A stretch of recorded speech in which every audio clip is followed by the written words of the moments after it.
Hi, everybody, and welcome to ESRA's monthly foster home training presentation.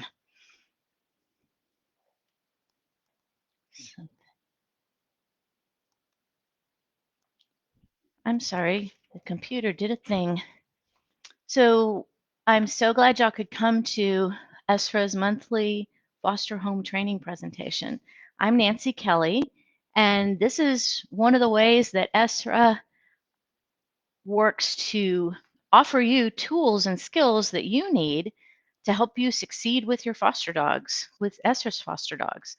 And so today's topic is positive reinforcement training. Treats are only the beginning. What does it really mean? How does it affect you and your dogs? And what does it look like in your everyday life? Because it's there already. Um, so, as always, Derek is over here in the corner compiling your questions. So, as questions come up for you, please do not be shy. Put them into the comments, ask questions, and we will have a question and answer session at the close of the presentation. And there's plenty of time for me to answer all your questions. And I want to do that because I want you to get what you need from these presentations because as we all know, foster homes are the backbone of ESRA, and we want to help you. So let's get started. What does positive reinforcement really mean?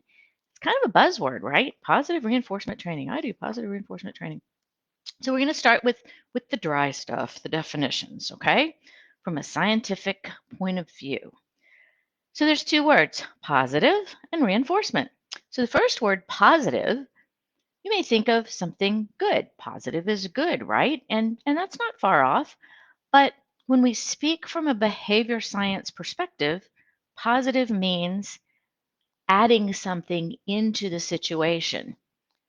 So it's kind of like positive and negative numbers. With a positive number, you're adding something to the situation. With negative, you're taking something away. So positive means putting something into the situation. So, how many times a day do you intervene in your dog's lives? Like 1,000? Um, probably at least. You hand them a bowl of food. You open a door for them to go out. You throw a ball for them. You pick up a leash and put it on them and go for a walk or whatever, right? You give them a treat. So, all of those interventions are putting something into the situation. What happened right before that? Because whatever behavior that was might be reinforced by what you're doing. Okay, so think how we could use that. All right, so let's talk about the word reinforcement. That may conjure up images of the military, of the troops. Let's get reinforcements in there. And, that's not far off either because it's about strengthening behavior. But reinforcement from a behavior science perspective is very specific. A reinforcement comes after a behavior, it comes immediately after a behavior, it's contingent on that behavior, and it increases the behavior. So, immediately after a behavior, that means you don't get to, because your dog did something cool, you don't, having a ceremony this evening where he gets, cake and ice cream isn't probably going to be connected to what he did to earn that ceremony with the cake and ice cream later, right? And in fact, this is true of humans too. Humans can understand rewards because we have rational thought. So, you can say, I'm going to take you out to dinner on the weekend because of this cool thing you did today. But we can't do that with dogs. They don't get that. So it's immediately after a behavior is when reinforcement happens. It's contingent on the behavior. It means it depends on that behavior. It only happened as a result of that behavior. You wouldn't give the dog the treat if he didn't sit or give you his paw or whatever it was you were working on, right? And it increases the behavior, usually in frequency or in intensity of the behavior. And that's what training is, right? Your dog may sit a couple of times, but you want him to sit more often, and then you want to be able to put a cue with that to build it so you can use it, right? You want your dog to, like for a recall, you don't want him to walk to you, you want him to run with intensity to you. So that's what we mean by increasing the behavior in some way. So if you give your dog a treat after he sits more often. If when your dog comes to you, you give him a treat, he may come faster next time. So I want to bring up a kind of a side topic right here because back to positive is good. Is it? First of all, the dog defines what is reinforcement, what's going to build the behavior.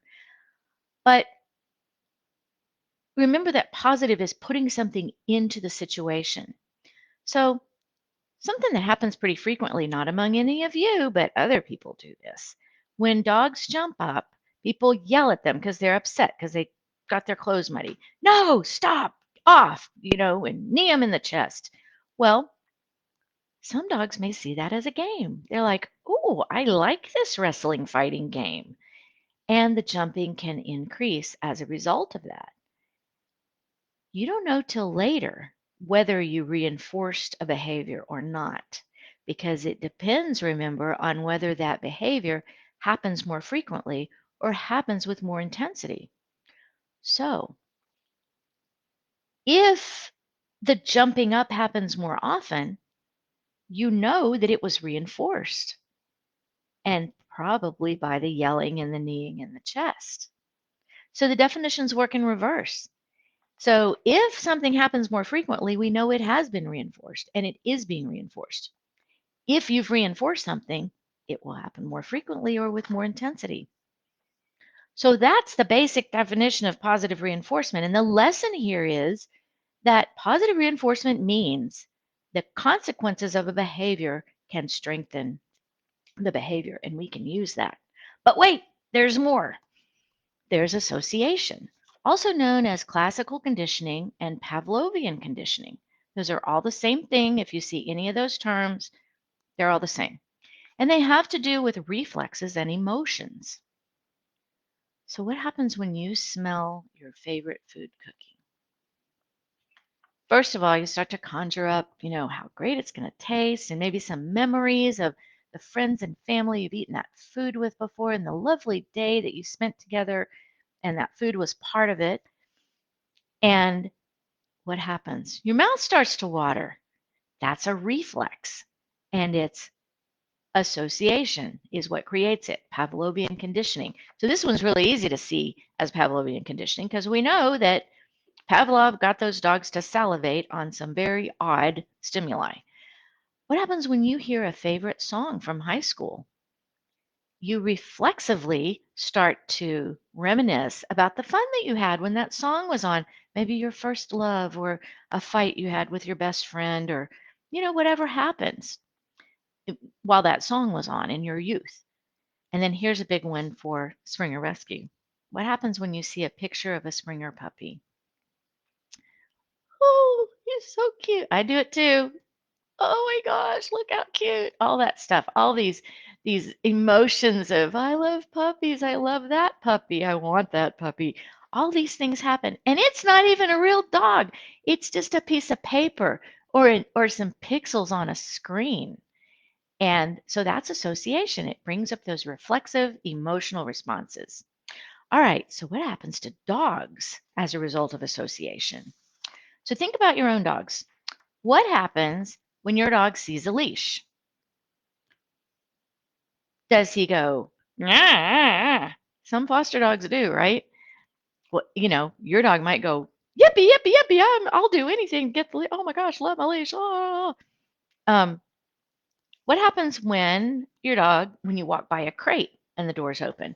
Does he jump in there and go, oh, I love my crate? Does he go, rah, or something in between? Those are happening because of associations, right? Um, so what happens when your dog hears a dog barking? So that's an interesting one because he may bark at the dog. But by the way, I want to encourage all of you, if you haven't already, to take advantage of our online dog reading course that ESRA offers, because that's what will help you combine the barking and what you're seeing with the dog's body language to let you know, is he barking to say, you need to go away because I'm afraid of you and I need you far away, or if you come too close, I might have to defend myself, or I'm going to jump on you before you can jump on me. Is that what's happening? Or is the dog saying, I love you, I love you, I love you, I want to play, I want to play, I want to play right now?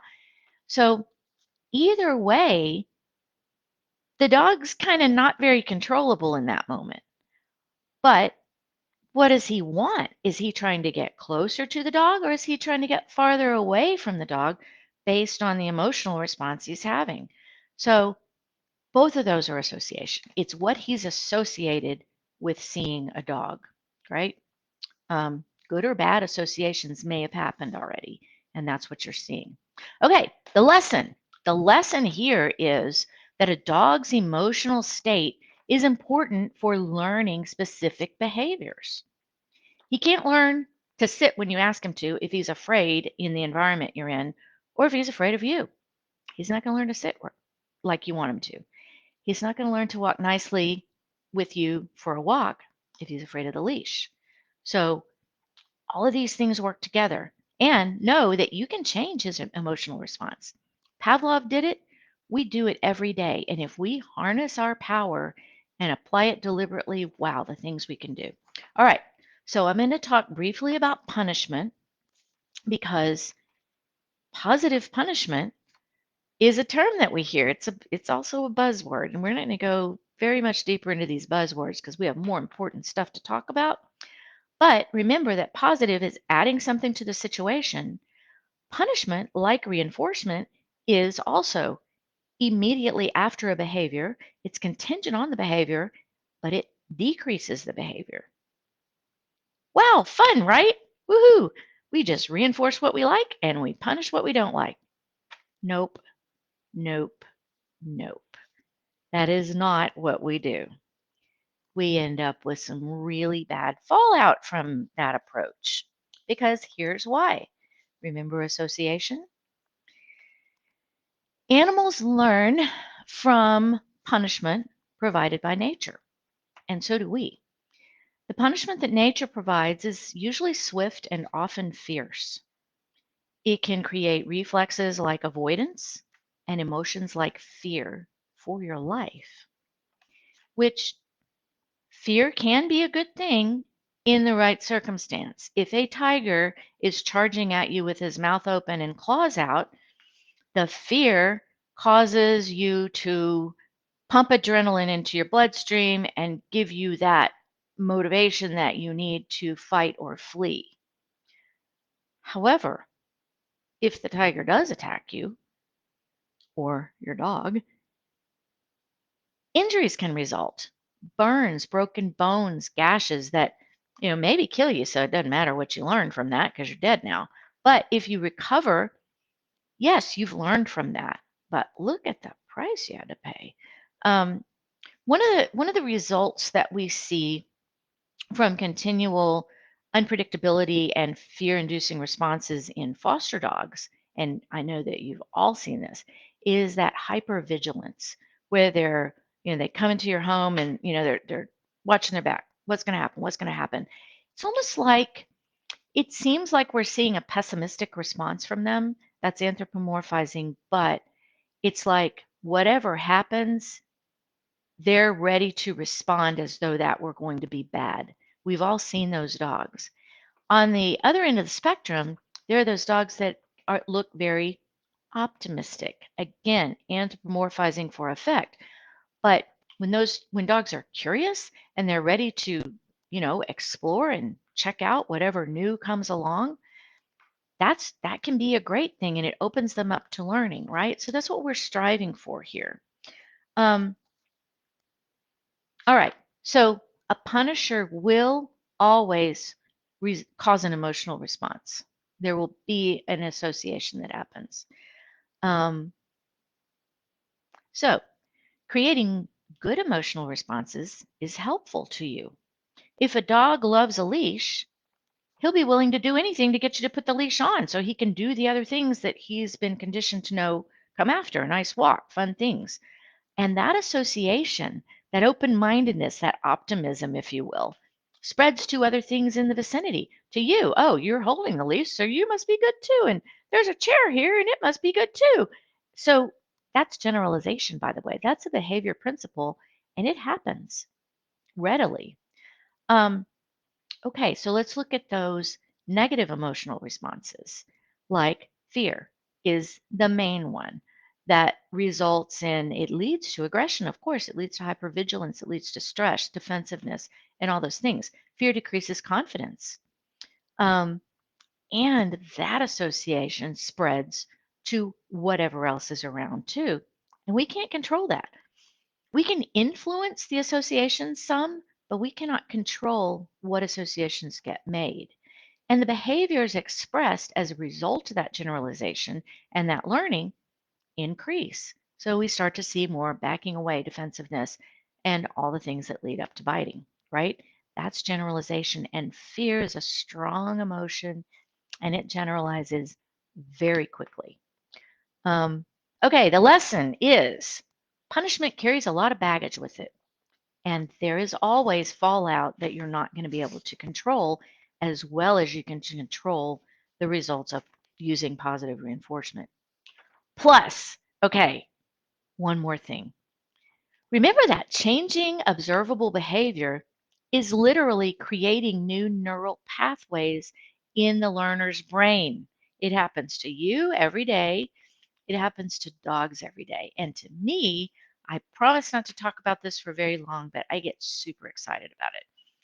Changing an observable behavior literally is changing cells in the brain because learning happens at the synapses where the neurotransmitters are released from one neuron and taken up by the next one, which is the beginning of the chain of events that leads to muscle movement and behavior. Wow, look what you can do. Oh my gosh, I get so excited. Okay, so how does this affect you and your dogs? Well, let's look at an example. So this is an example that I know none of you would do, but it's one you hear about from others. So, potty problems. Dog pees on the floor. The owner yells at the dog, or worse, people do all kinds of crazy things because they don't know any better, you know, to try to change that behavior. But, they do all kinds of things to dogs when they pee on the floor. So then what happens? The dog pees on the floor when the owner's not around. The dog starts to go into the other room to pee on the floor, right? So it's not probably the outcome the owner had in mind. Um, so let's look at the associations that are happening there. The yelling and whatever things that the owner did to the dog because he peed on the floor become associated with the owner because they are, I mean, they're right there with the owner. The owner's there. They're getting associated with the owner probably very close to 100% of the time. They're also associated with peeing probably close to 100% of the time because that's what's happening. They may also be associated with other things in the vicinity, as we talked about, possibly the location of where the dog peed, which is what the owner's counting on, right? The owner's thinking, I'll yell at him when he pees there. So maybe that does happen. But the problem is that the owner hasn't been able to isolate that particular quality of what's going on, the location of where the dog peed, the carpet, from all the other things that are involved, including himself. So now, he's created probably a fear response, some emotional reflexive response in the dog. And fear is a very strong influence and generalizes quickly. To chew on that for a minute. And let's kick it up a notch. Let's go beyond positive reinforcement. Let's go up another level because this is where it really gets exciting. Are we trying to train pathologically? Are we focusing on the problem and trying to make it go away? What if we looked at training from a constructional point of view? So here's the difference. Peeing on the floor is bad and it's a problem and it has to go away. Or dogs have to pee to live. Where would we like for them to pee? That's the difference between pathological and constructional training. So constructional training involves positive reinforcement for sure, but it's focusing on the components, the tools, the skills, the building blocks of the larger sets of behavior. If you want to read about constructional training, you need to start with Israel Gold Diamond. You can look it up. What does constructional training look like in your everyday life? And if you want to call it positive reinforcement training, do so. It is based on positive reinforcement, but it's another aspect. It's a larger picture of it. So let's look at component behaviors. Here's one, lifting the right front paw. Your paws are on the floor. You lift your right front paw. That's a behavior, and it can be a component. Lift the paw. Lift the paw. So is a dog willing to lift his paw already? Hey, Albert, can you wake up and join me, sir? Come over here, buddy. So is the dog willing to lift his right front paw? Are you willing to give a treat when he does do it? Can you resist grabbing his paw and lifting it for him and give him that choice? And why does that matter? So that's what we want to address. So the behavior component of lifting a paw is a building block to other behaviors. Hey, Al, come here. Come here. Are you so shy today? Are you so shy because the camera? Come here, you. Sit. Good boy. Right. Yes. Good job. So if a dog can lift a paw, he can take a step. He can go for a walk. He can go in a crate. He can go outside and pee. He can walk on a new surface. He can learn agility or freestyle or other dog sports. Can the dog, oh, Al, you're so tired. Come here, buddy. Hey. I know, the camera's on. It's terrible, terrible, terrible. If a dog can lift his paw and touch a human hand, left. Yeah, that was the one. Yes, sir.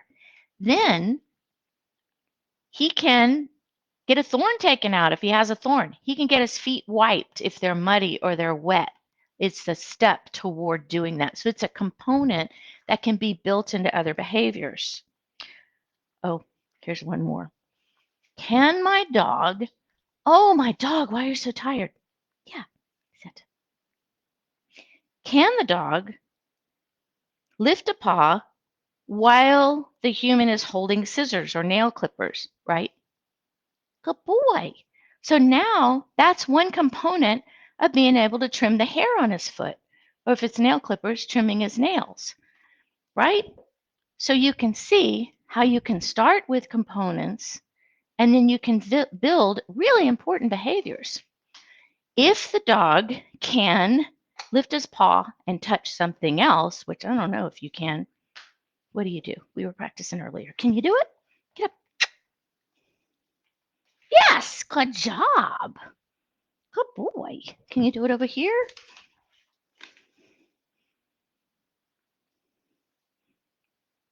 Yeah, you're going to retrieve it now? That's so silly. Come over here. Can you touch it? Yeah, good boy. Yes. Thank you. It's a little sloppy, but he got it done. So if a dog can lift his paw and touch something else, then what can you build from that? You can build parkour and agility, getting up on things, putting your paws on stuff. You can build turning on a light switch, turning it off, closing a door. I mean, the possibilities are endless. Oh, putting your paws up on something to be lifted up, like the threshold of the car door to be lifted in, putting them up on the grooming table to be lifted up. So what's the lesson here? One little building block can be added to the building blocks involved in a big behavior set. You can take that same building block and grab some other building blocks from another behavior set and build something bigger. So that's what constructional training is. So let's look at another one. So the dog lies on a mat. Al, come here, buddy. You're already laying on a mat. Come here. Come on, get up, booger, Matt. There you go. Good job. Way to go, boy. You're such a good boy. So the dog can lay on a mat here. That's all. Come here. Come on. He can lay on a mat here. Yep. And so who cares? What can you do with this? Think of what you can build. Come on, let's go. Matt. Good job. He can lay on a mat by the front door. What if this was the front door? And then we could open the door and we can teach him to lie on the mat while we greet a visitor, invite the visitor in, collect our pizza from the delivery guy and bring it in. That's all. Come on. And then get off the mat when he's asked. So there's a lot of other pieces, a lot of other components that he needs to learn to be able to do that whole behavior set. But lying on a mat is, again, a building block that we can take and apply to other things. Other things you can apply it to would include being able to go to a patio restaurant and have your, bring your little mat, a little rug along, and your dog is familiar with a mat, and you put him on a mat under your table, and now you can enjoy your coffee with friends or whatever. You can use it when you're waiting at the vet. You can use it to teach a dog to ride in a car. Sometimes that reduces the anxiety that the dog feels in the car when he's learned to be on a mat in another area, and then he sees his familiar mat, and here's that familiar cue inside the car.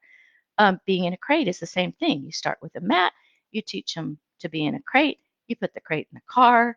Now you're carefully structuring a constructional approach to just the car is a good thing because now you're associating. Because remember, association is happening all the time too. And answering the door. So to do the door thing, you also are going to need calm, relaxed association with the doorbell, with knocking, with the sound of a car driving up, with the sound of a door opening and closing as someone gets out, with the sound of somebody walking up to the door. So those are things that all start with association, and they're so simple. It is nothing more than knock, knock, and a treat. So that the dog, the first time, really only the first time is it pure association, because then the dog's learning, oh, I hear a knock, knock, I check with mom to see if there's a treat available, right? Okay, so when you have that individual piece of lying on a mat, I already talked about what you can build, but the way that you would do that is, for instance, suppose we've conditioned the dog to be calm and responsive to you when he hears a doorbell, right? And then we've taught him to lie on a mat. So then we can combine ring the doorbell, go to a mat by the door, right? Practice that for a little bit. So you're putting two blocks together to build a bigger piece of behavior. Then what if we do this? What if we skip the doorbell part? We just go lie on a mat and we open the door and teach them that that's a good thing. So we've added those two pieces together. So then pretty quickly we can put all three together. Then we can, maybe we lie on a mat, open the door, somebody's at the door. So it's the individual components. And what happens when first of all, it's amazing what you can build. Second of all, what do you do if you fail? Failure is okay. If you fail, if the dog fails, you go to the piece of behavior, you go to that component that was causing trouble, and you just rebuild that a little bit better and then put it back into the mix. How fun is that? So you can break it down. You can isolate that one component. Like, remember, the owner couldn't isolate where the dog was peeing and from himself. You don't have to isolate all of it, but you do want to just ask the dog to do one behavior. You know that you're going to be associated with it, and you know that your treats and your consequences, which are all going to be good, right, are going to be associated with it too. So you just build. It's like building blocks. Okay, so you're going to see benefits even if you don't finish a behavior. Every individual behavioral component that you build with a dog through positive reinforcement will give you benefits. And they include mental stimulation for you and the dog because, dogs need physical exercise and they need mental stimulation. And what in the world is this but solving a problem? The dog is solving the problem of what behavior to do to make that treat appear. So back to our definitions, when we talk about reinforcement, we speak of reinforcing behavior, not reinforcing the dog. We're reinforcing behavior because the dog's always there. It's that dog making a choice to do the behavior. We use positive reinforcement, putting reinforcement into the equation that increases the behavior because the dog is likely to do the behavior again. So that's what we're doing, and he's solving the puzzle of, wait, what did I do to make that happen? Oh yeah, it was this. So mental stimulation, partnership. I mean, we talk about bonding all the time. We can't measure it. We can't measure partnership, but I know that you can feel it, and that's my reinforcement. Being able to work in tandem with a dog as a partner, having him do his part and I'm doing my part, and we're working together, it just feels good. Um, You're teaching skills that will help that dog in his future with his adopter. Even if all you ever taught him was to lift one paw, he's better off than he was before he came to you. And that may help him the day that that adopter, when he gets all muddy in the backyard the first day and he's nervous and he's stressed and the adopter needs to wipe his feet. He's done that before. So maybe he can get through it a lot easier because of what you did.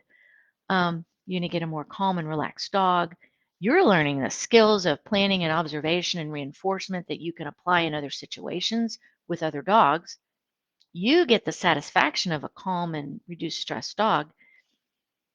And above all, you learn that you can control the situation, not necessarily by controlling the dog, although you kind of are, but by controlling the situation that because you know what situation you created that allowed that dog to learn to do that behavior and offer it to you. So that's what constructional training is all about. It is positive reinforcement. We use a lot of treats. I use treats all the time, but we could also put a mat by the back door. When the dog really wants to go out and chase a squirrel, and believe me, Al isn't usually asleep all the time. And when there's a squirrel in the backyard, he gets a little crazy. So we do ask him to do something before we let him out. If you want it that bad, then you could do something. You could lie on a mat. You could go out. You could sit. I could open the door as a result. So all those are reinforcers too. All the things that you give to your dog, the opportunities, the items, those can all be reinforcers. And so be predictable, prevent what you don't want, and reinforce the opposite of what you don't want. Rely on positive reinforcement to use constructional training to explore with the dog what behavior components you can create together and watch that dog's confidence and his ability to respond to your training and anybody doing positive reinforcement training.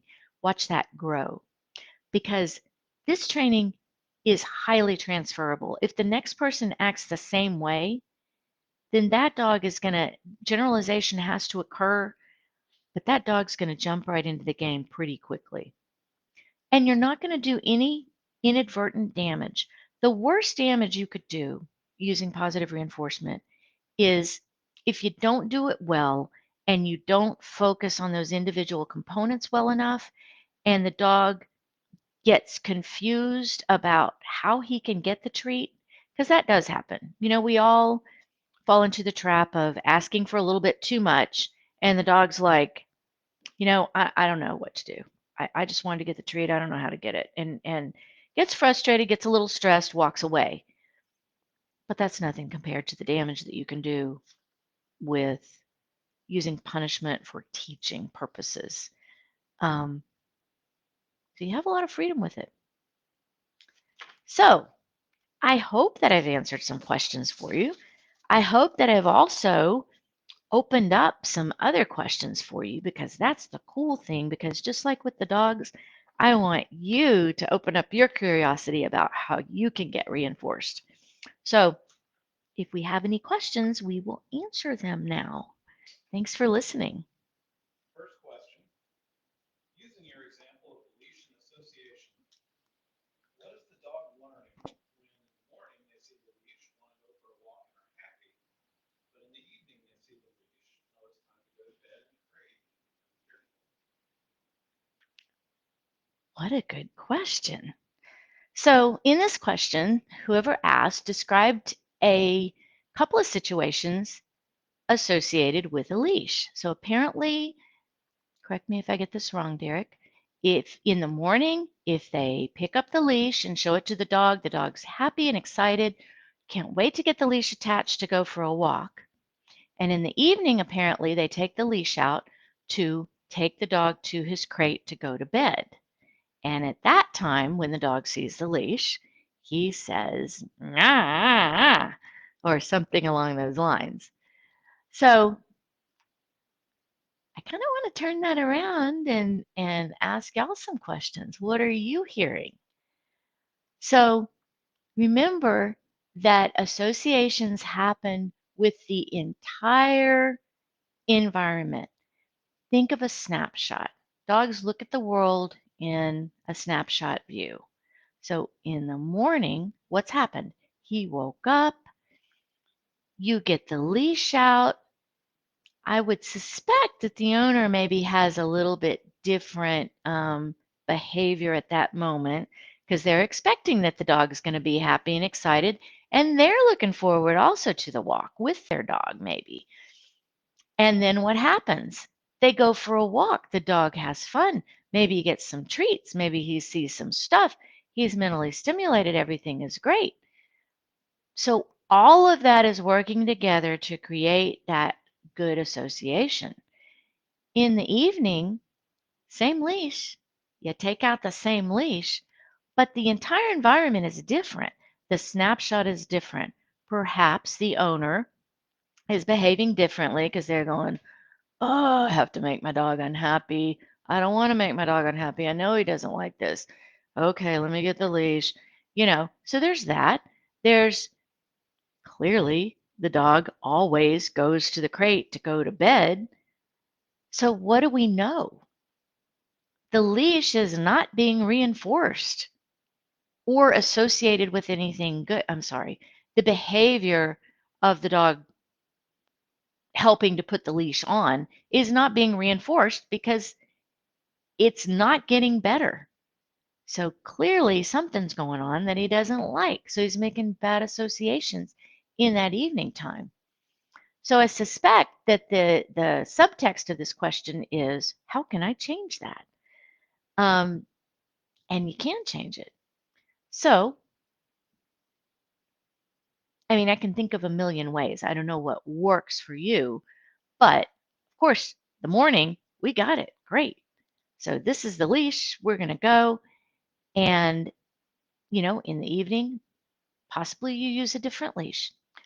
Um, Possibly you change your routine so that you put the leash on and you go for a walk, a little short walk maybe. And it's fun though. You have some fun.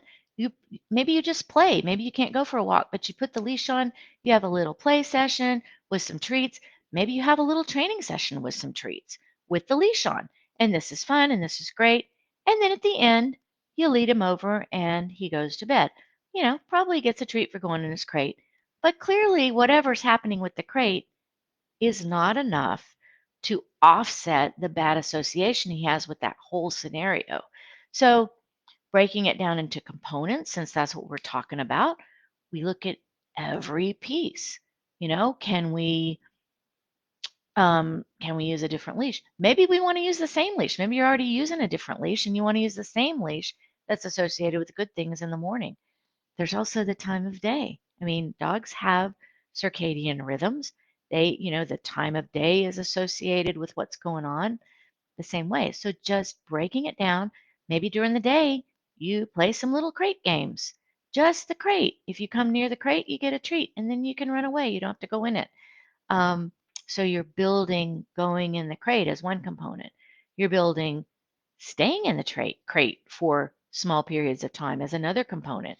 You build being on the leash at random times of the day and just walking around having a good time and then taking the leash off. So that's one way. Those are some of the components, but you have to look at all the components, see what you can break out and train each one. But it's a really good example of how that one behavior of you taking the leash out causes one association in the morning and a different association in the evening, and thinking through how you can take it apart and rebuild it. So, great question. Thank you. Okay, next, I'm going to lump two questions together because I think they're virtually the same. What is the best positive way to respond if and when you catch your dog in the middle of an undesirable behavior, being inside, surfing, etc.? The second related question is, Foster is on a walk and barks and lunges when he sees other dogs. Okay. So, both these questions are what to do when the dog is already doing something undesirable. And the examples mentioned are counter surfing, peeing in the house, out on a walk, barks and lunges at a dog that the foster dog sees. Okay. So, responding to that involves, if we could have an ideal world, we would just pull the curtain down, wrap the dog up, take him out of the situation, and start again in a different environment. That would be ideal. And that's what we try to do as close as we can. So, with those three examples, you catch the dog peeing in the house, you scoop him up, get him onto the grass immediately. So, hopefully, he finishes on the grass, and then you can reinforce peeing on the grass. If you put him on the grass and he doesn't have any more, then, you're just done there. Counter surfing, you just want to get him off the counter. You just want to make it stop. So we don't want to have a good association with counter surfing, and we don't want to have a bad association. So diving deeper there, we don't want the dog to get the roast off the counter. That would be a bad thing. We also don't want to scream and yell at him and have something bad happen to him that's going to possibly make him afraid of the counter, the kitchen, whatever else is going on in that area. So it's just get him out of the situation. With barking and lunging at another dog, you really do get him out of the situation. You're heading this way. Say there's a dog over here at 10 o'clock. He's barking. Increase the distance. Get as far as you can from that dog in the environment you're in. And I know, maybe you're on a sidewalk. I don't know. Get behind a car, turn and go the other way, move that direction up into somebody's yard to the point where the dog can calm itself. Because what's happened here is you've gotten the dog into a situation of emotional response where he can't think anymore, and you've got to get him out of that environment. With the peeing and the counter surfing, it's slightly different because clearly this dog has been reinforced for peeing inside and for counter surfing. Because if he hadn't, it wouldn't be happening unless it's the very first time in all recorded history that he's ever done that and he just did it out of exploration one time. Perhaps it hasn't been reinforced. The thing with peeing is reinforced every time it happens. Think about it. You got a full bladder, you pee, your bladder's empty. That's reinforcement. So, house training, potty training, if you will, is an animal to itself because you don't get that many chances to reinforce it, and it is reinforced anyway. So, you got to work hard at making sure you have the dog in the place where you want him to pee when he needs to pee. That's your job. Because guess what? Dog doesn't care. Dog doesn't have to clean the floor. He's happy to pee in the house. Isn't it nicer to pee indoors than outdoors? I like to. Um, so, how can you build that? That's what we do with potty training. We're trying to make it so much better to go to the door when you feel that urge, wait, try to get somebody's attention to come let you out, and walk however far you have to walk to the place where you're supposed to pee. How can you build those components for a dog who needs to go to the bathroom? So, guess who's in charge? Um, so, the answer to peeing and counter surfing that I'm tiptoeing up to is if your dog pees in the house or he counter surfs, this is what you do. You go over to the wall and you go, I screwed up, darn it. And then you go back and then you make your plan for how you're going to use your leash and your confinement area to prevent the behavior that you don't want, so that you can build the components of the behavior that you do want, which is probably the opposite of what you don't want, and then you can reinforce it. So the dog barking and lunging at another dog, again, with a new dog, it is our job. We did that evaluation presentation a couple months ago. I don't know when it was, but it's in the files. And the way we evaluate is not put the dog in situations that he doesn't have the tools to deal with and then see what happens. It's be aware that this dog may not have any tools to deal with anything, and we don't know. So it's better to assume that he has no tools or skills to deal with what's coming. We see what's coming first, the dog, and we put that dog in the situation that he's telling us he can handle because we can read his body language. So that's how you deal with that. And then once you've peeled away all of the layers of stress, he may be able to calmly look at another dog. If not, we have ways to build the components that he needs to teach that. What is the downside if the dog learns a good behavior from negative reinforcement?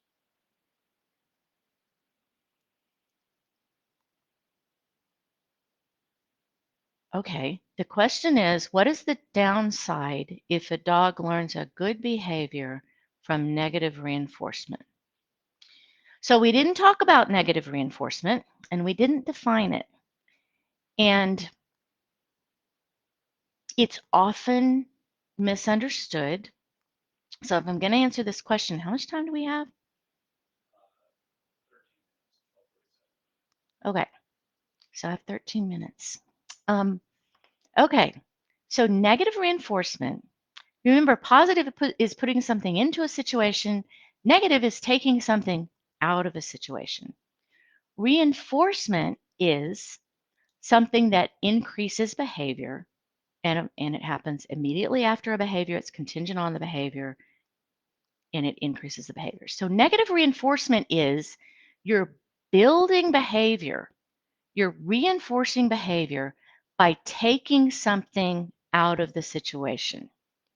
So think about that. What is in the situation that you could take away that would build behavior?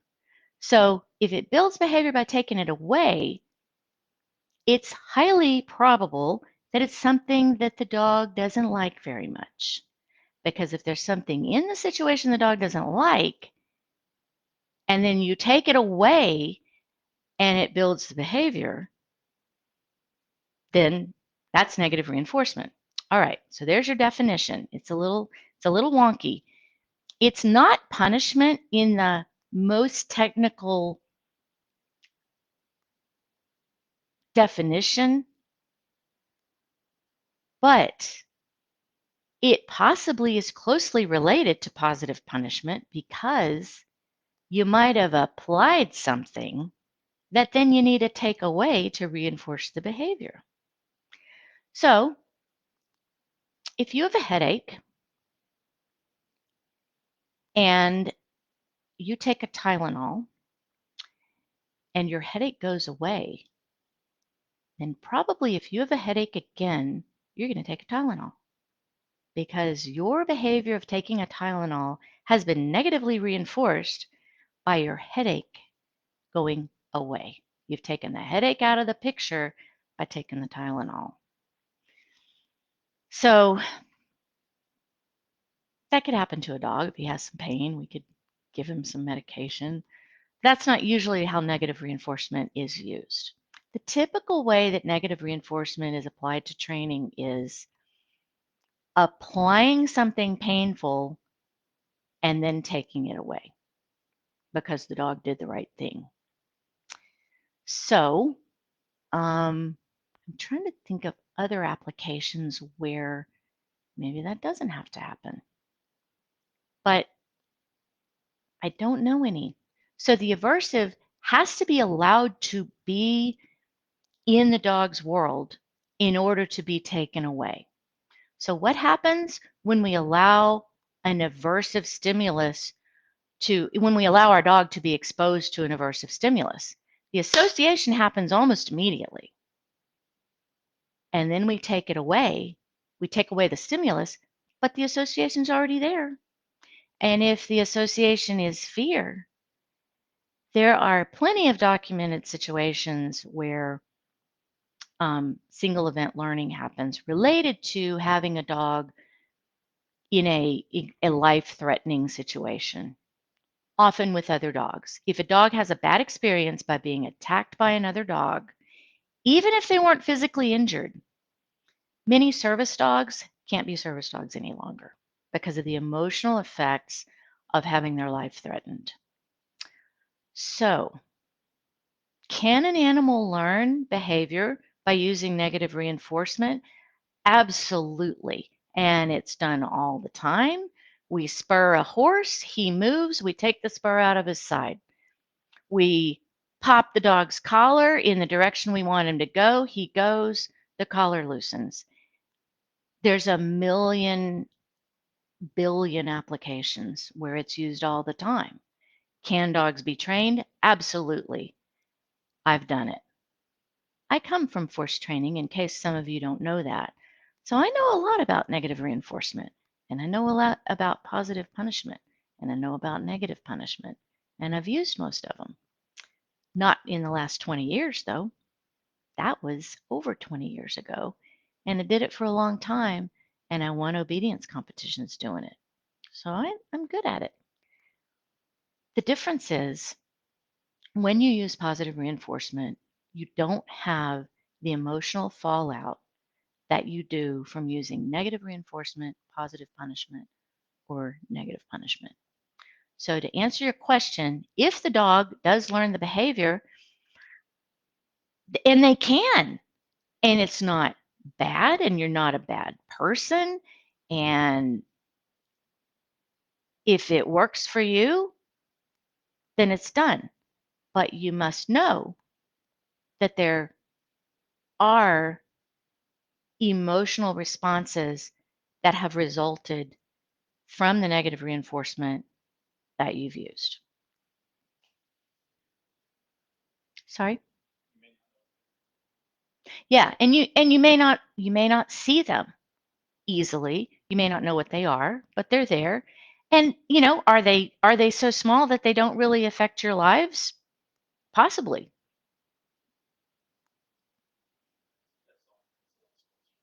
Okay.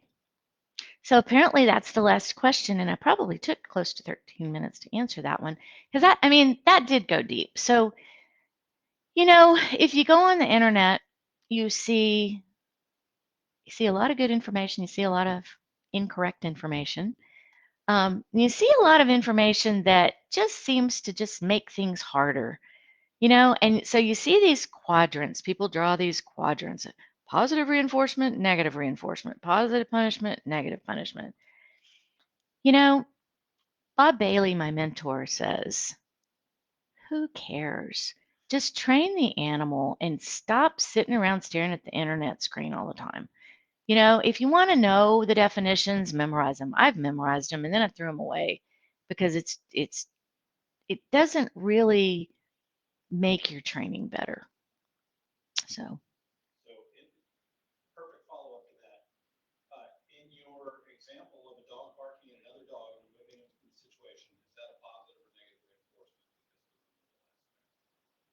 Okay, so in the example, the previous question of where the dog was barking and lunging, going off at the other dog, is it what is the quadrant being used when you take that dog out of that situation? So, yes, association and consequences are always happening at the same time. Dr. Skinner is right here with you at all times, speaking to you of consequences, and the consequences of your actions are having an effect. The consequences of the dog's actions are having an effect. However, Ivan Pavlov is over here, always helping you understand the effects on your emotional response, your reflexes, and they're happening at the same time. Sometimes Pavlov gets a little smaller and Skinner's working more, but he's still there. Sometimes Dr. Skinner gets kind of small and Pavlov gets bigger. Um, so, if the barking dog is the stimulus and your dog is barking at that dog, and then you take him out of the situation, you are removing that stimulus, which does reinforce his behavior of barking in that moment. However, which one was Pavlov? Pavlov. Pavlov is really big in that moment, and Skinner is pretty small because that dog is reacting emotionally out of reflex. And it's the fear of that other dog, or I'm assuming that it could be that your dog is actually a highly vicious dog and wants to kill other dogs. So that could be happening too. That's also an emotional response. Thankfully, that's really rare and that's probably not what you're dealing with. So you're probably dealing with a fearful response that's turned into get away, get away, get away. We talk about distance increasing behaviors and distance decreasing behaviors. That's definitely a distance increasing behavior. Get away, I'm afraid of you, I don't want you any closer. So the dog is reacting emotionally. So by taking him out of that situation, what we're doing is we're creating a situation where he can handle himself, putting him into a situation that he does have the tools to handle. Because clearly in that one, he doesn't have the tools to handle it. So, yes, you're reinforcing barking, but more importantly, you're getting that dog into a situation where he feels safe. And that's more important in that moment. Does that make sense? That was the last question. Okay. All right. So, thank you. Gosh, y'all asked some super high level questions today. I love it. And I am more than willing to continue this discussion at any point. So, we plan these foster training presentations in the Foster Home Excellence Committee. And if you have a request, throw it into Facebook at any time and we'll look at what you want. Because remember, why are we here? We are here to help you, our foster homes, do your work more effectively and in a way that's easier for you and helps you produce those wonderful pet Springer Spaniels that people want to adopt. That's what it's about. So if you have special interests, we're kind of guessing at what you need. So if we've reached a point where y'all are like, yeah, but I want to know about this, power to the people. Put your comments in and ask those questions. Thank you so much for joining us today. This was fun. Oh, I'm sorry. By the way, today is Dr. B.F. Skinner's birthday. So we celebrate him today, and this is totally appropriate for us to talk about. So thanks.